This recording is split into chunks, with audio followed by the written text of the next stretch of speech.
Hello guys, hello Cancer. Welcome dito sa aking channel, Cancer. Alamin natin kung anong messages, vibration, gabay, energy, para sa lahat ng Cancer to. So, pwede kang makaresonate, gamitin mo ang iyong intuition sa panonood. Okay. Ang first two cards natin, parang hindi siya related sa money and career. Pero kung iisipin mo, related siya. Kasi first dito, sinasabi na, sino daw yung dapat mong patawarin? Diba? Cancer. For example, naloko ka ba, na-scam ka sa usaping pera? Or may galit ka sa isang tao? Like, for example lang gusto mong umutang ng pera or gusto mong humingi ng pabor sa isang tao. Tapos, hindi ka napagbigyan or hindi mo nasabi sa kanya. Tapos, may kinikim-kim kang galit sa ngayon. Sabi ng baraha, sino daw to? So, pwedeng ang taong ito na galit ka, ay wala siyang kaalam-alam na galit ka sa kanya. So, kailangan mong i-release na yung anger na yan o resentment. Kasi, pag hindi mo yan inalis, mas lalong bibigat yung pakiramdam mo. Mas lalo kang ididiin yan eh. Kasi bit-bit mo yan eh. Dala-dala mo yan sa balikat mo everyday. So, make sure, alam mo ba yung sinasabi ng mga tarot, palagi yan na kung walang space sa buhay ng tao, yung blessings, walang blessings sa papasok. So, make sure na puro lang positive yung nasa loob ng katawan natin, ng isip, ng puso, para, alam mo yun, positive din yung papasok. And, huwag tayong maglalagay ng mga unhealthy sa loob ng isip at puso natin. Kasi nga, hindi makakapasok yung blessings na talagang para sa atin. Kasi walang chance, and at the same time, wala din na lugar. Next is, pwedeng resonated ka, Cancer sa Scorpio. So, panoorin mo yung Scorpio and then Pisces. Get some exercise. So, sinasabi ng biraha, meron sa inyo dito, same din sa Scorpio na medyo kailangan na mag-exercise, mag-diet, baguhin siguro yung mga regimens sa health kasi naapektuhan yung trabaho mo dahil sa sobrang katabaan mo na or sobrang payat ka na or hindi na maganda yung pangangatawan mo. Yung parang hindi ka productive, 'di ba?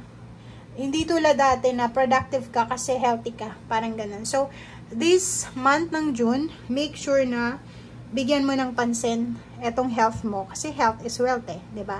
Kung healthy yung body mo, kahit saang lupalop ka pa ng mundo, pwede kang makakuha ng trabaho. And last card tayo dito sa first deck is goodbye to the old, hello to the new. So same din dito. Kailangan mo nang umalis sa situation, sa isang pagkakataon, or sa either trabaho, negosyo, or pagkakitaan, na alam mo na hindi na beneficial para sa'yo. Okay? Kasi yung tao patanda ng patanda. Pahina ng pahina yung katawan ng tao. So, make sure na may improvement. 'Di ba? Make sure na nagpa-progress. Kasi kung mag-i-stay ka lang sa isang lugar, mag-i-stay ka lang sa stagnant situation, sayang yung oras.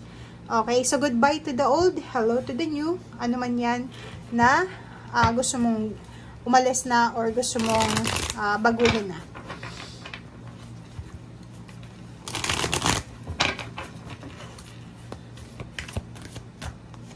Okay, authority, number 4. Wow, security, balance. Diba? So, kung makikita mo dito, sa buwan ng June, Cancer, ikaw yung may, ikaw yung may alam kung ano yung pwedeng magbigay sa'yo ng security and balance sa buhay. Walang sino man eh. Okay? So, kung may mga tao sa paligid mo din na dinidiktihan ka, yung parang pinagsasabihan ka, alam mo, Cancer, ito yung dapat mong gawin. Alam mo, dapat ito yung discarding. Huwag kang makikinig sa kanila. Okay? So, etong authority na to, parang empowerment siya. Ibig sabihin, meron ka na posibleng sisimulan na trabaho, na passion, na pwedeng magdala sa'yo ng empowerment. It's either may salary increase, may tataas ang posisyon sa trabaho, relocation, business partnership, team cooperation, or kung ano pa man to, na pwedeng simulan mo ngayong buwan ng June. Okay?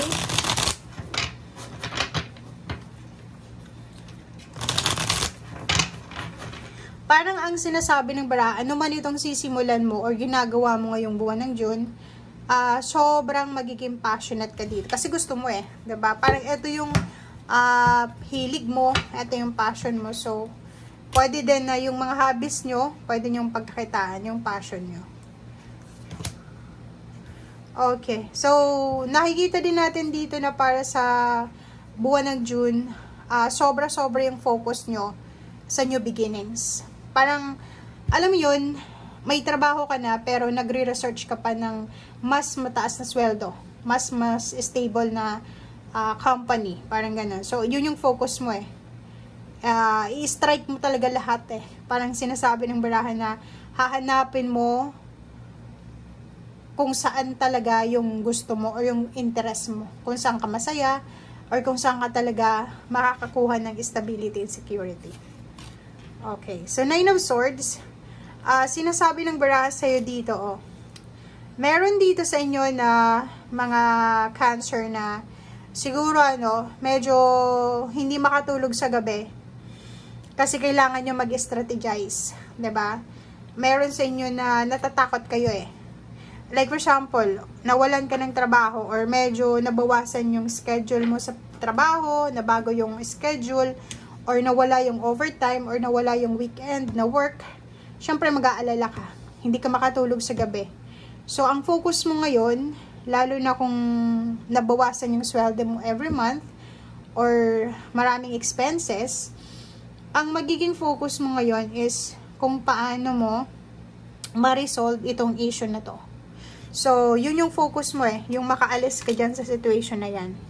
And the Empress, yun ang sinasabi ng baraha sa'yo na posible lahat ng pagbabago sa buhay mo. Abundance, prosperity, kayang-kaya mo yan eh. 'Di ba? Kasi sobrang sipag mo, sobrang galing mo din dumiskarte.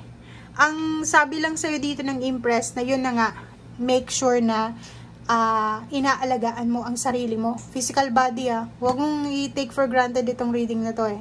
Kasi sinasabi ng Empress sa'yo dito na marami kang alam sa buhay, marami kang talents, strength, na wala yung ibang tao.